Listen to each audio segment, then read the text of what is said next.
Hi friends, ఈరోజు మా breakfast సేమియా పులిహోర. సేమియా పులిహోర ఎప్పుడు చేసినా పొడి పొడిలాడుతూ విడివిడిగా రావాలంటే ఈ ట్రిక్స్ ఫాలో అయిపోండి.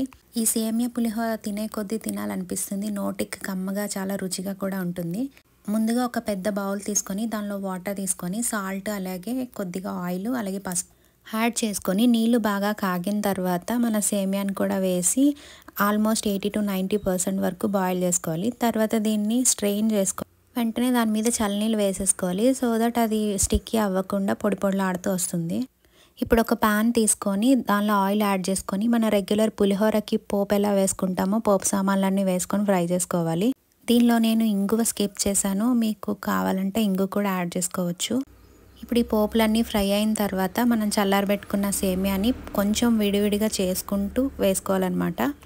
ఇప్పుడు దీనిలో ఉప్పు చూసుకొని వేయాలి. ఆల్రెడీ వాటర్లో వేసాం కాబట్టి కొద్దిగా చూసుకొని వేసుకోవాలి.